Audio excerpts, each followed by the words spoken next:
चलिए आज हम एक फैसिनेटिंग टॉपिक समझने जा रहे हैं, the biggest black hole merger yet.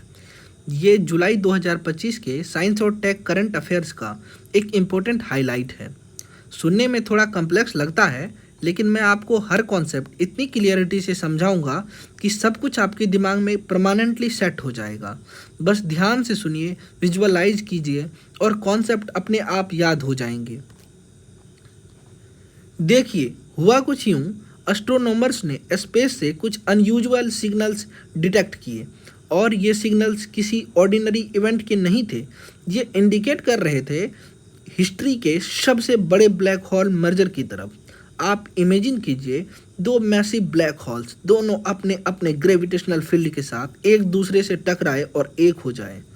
ये सिर्फ एक कॉस्मिक इवेंट नहीं है, बल्कि यूनिवर्स के स्ट्रक्चर को समझने की एक मेजर की है, एक साइंटिफिक माइलस्टोन है। ब्लैक होल होता क्या है? ब्लैक होल स्पेस में एक ऐसी रीजन है जहां ग्रेविटी इतनी स्ट्रांग होती है कि कुछ भी वहां से बाहर नहीं निकल सकता, इवन लाइट भी नहीं निकल सकती।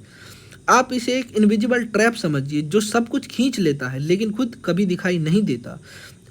अच्छा दोस्तों, इसी वजह से ब्लैक होल्स हमेशा साइंटिस्ट के लिए मिस्ट्री बने रहे हैं। एक और इम्पोर्टेंट चीज़ मैं आपको बताना चाहता हूँ, जब दो ब्लैक होल्स एक दूसरे के पास आते हैं तो वो सीधा कोलाइड नहीं करते। सबसे पहले वो एक ऑर्बिटल डांस शुरू करते हैं, एक दूसरे के इर्द गिर्द घूमते हुए। इस दौरान वो अपनी एनर्जी लूज करते हैं ग्रेविटेशनल वेव्स के जरिए, और जब एनर्जी खत्म होती है, होता है द बिग फाइनल कॉलिजन। ये मोमेंट एक कॉस्मिक डांस जैसा होता है जहां दो अंधेरे के राक्षस एक हो जाते हैं। अच्छा, यहाँ आता है एक और फैसिनेटिंग कॉन्सेप्ट, ग्रेविटेशनल वेव्स। इसका प्रिडिक्शन सबसे पहले अल्बर्ट आइंस्टीन ने 1915 में किया था। उन्होंने बताया था कि हमारे यूनिवर्स एक फैब्रिक की तरह है जिसे हम स्पेस टाइम फैब्रिक कहते हैं। जब कोई मैसिव ऑब्जेक्ट इस फैब्रिक पर मूव करता है तो रिपल्स क्रिएट होती है, बिल्कुल वैसे जैसे शांत पानी में पत्थर फेंकने से होता है। इन रिपल्स को हम कहते हैं ग्रेविटेशनल वेव्स। और याद रखिए दोस्तों, ग्रेविटी की आवाज़ ही ग्रेविटेशनल वेव्स होती है। 2015 में हमने पहली बार इन वेव्स को डिटेक्ट किया था GW150914 इवेंट के ड्यूरेशन में। उस दिन से हम सिर्फ यूनिवर्स को देख नहीं बल्कि सुन भी सकते हैं। और याद रखिए, ये आइंस्टीन की थ्योरीज को एक्सट्रीम कंडीशन में टेस्ट करने का मौका देती है, क्योंकि ब्लैक होल्स यूनिवर्स के सबसे एक्सट्रीम जोन होती है। अगर थ्योरी यहाँ भी चल जाए तो मान लो आइंस्टीन ने कुछ ऐसा लिख दिया जो सेंचुरी के बाद भी रॉक सॉलिड है। अब सवाल उठता है, यह मर्जर इतना स्पेशल क्यों है? एग्जाम के दृष्टिकोण से अगर देखा जाए तो ये 3 पॉइंट आपको बिल्कुल याद रखनी है। नंबर 1, लार्जेस्ट एवर, आज तक रिकॉर्ड किए गए सबसे बड़े ब्लैक होल मर्जर हैं ये। IMBH मिस्ट्री, ये लाइकली इंटरमीडिएट मास ब्लैक होल कैटेगरी में आते हैं, मतलब 100 से 1000 सोलर मास के बीच ये रेयर होते हैं और एक पुरानी मिस्ट्री सॉल्व करते हैं। नंबर 3, यूनिवर्स हिस्ट्री, ये बताता है कि अर्ली यूनिवर्स में बड़े स्ट्रक्चर कैसे बने। बात करते हैं डिटेक्शन की।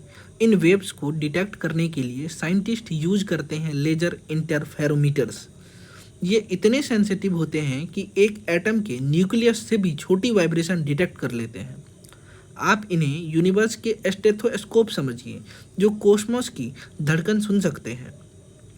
वर्ल्ड के 3 मेजर डिटेक्टर याद रखने होंगे। एग्जाम की पर्सपेक्टिव से कई बार प्रीलिम्स के लिए बहुत इंपॉर्टेंट फैक्ट हो जाते हैं। नंबर 1, लीगो, ये अमेरिका का है। वर्गो, ये इटली का है। और नंबर 3, कगरा, ये जापान का है। अब बात करते हैं फ्यूचर की, लीजा मिशन। ये एक स्पेस बेस्ड ऑब्जर्वेटरी होगी जिसे यूरोपियन स्पेस एजेंसी और नासा मिलकर डेवलप कर रही है। अच्छा, होता ये है कि earth based detectors limited frequency range detect करता है, लेकिन लीजा स्पेस में होने के कारण लो फ्रीक्वेंसी ग्रेविटेशनल वेव भी डिटेक्ट कर पाएगा, जो सुपरमैसिव ब्लैक होल से आती है।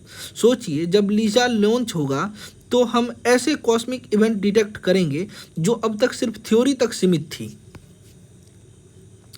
अब सबसे सिंपल सवाल, हम इंसानों के लिए क्या मिलता है इन सब से? देखो, ऐसे डिस्कवरी सिर्फ डेटा नहीं लाती, ये यूनिवर्स के फंडामेंटल क्वेश्चंस का जवाब ढूंढने का जरिया बनती है। ये ओपन करता है एक नया चैप्टर, मल्टी मैसेंजर एस्ट्रोनॉमी। मतलब हम अब यूनिवर्स को सिर्फ लाइट से नहीं देखते, बल्कि ग्रेविटेशनल वेव्स, न्यूट्रिनोज और कॉस्मिक रेज के जरिए भी समझते हैं। 2017 में जब न्यूट्रॉन्स स्टार टकराए थे तो लाइट भी आई, वेव्स भी आई, गामा रेज भी आई। अब हम यूनिवर्स को सिर्फ लाइट से नहीं बल्कि ग्रेविटेशनल वेव्स के जरिए भी सुन सकते हैं। ये अंधेरे में भी देखने की ताकत पाने जैसा है। और हाँ, ये हमें सिर्फ यूनिवर्स के बारे में नहीं बल्कि अपनी एग्जिस्टेंस के बारे में भी सोचने पर मजबूर करती है। तो समरी ये है, जुलाई 2025 का ये ब्लैक होल मर्जर साइंस के लिए एक माइलस्टोन डिस्कवरी है। ये प्रूफ है कि ह्यूमैनिटी अब यूनिवर्स के सबसे मिस्टीरियस और एक्सट्रीम इवेंट को भी समझने की कैपेबिलिटी रखती है। आशा है दोस्तों आपको हर कॉन्सेप्ट क्रिस्टल क्लियर हुआ होगा। इन पॉइंट को इंटरकनेक्ट करके रिवाइज करिए, एग्जाम में बहुत काम आएंगे। और हाँ, अगर कोई प्रश्न हो तो आप ज़रूर पूछिए। धन्यवाद और मिलते हैं अगले सेशन में।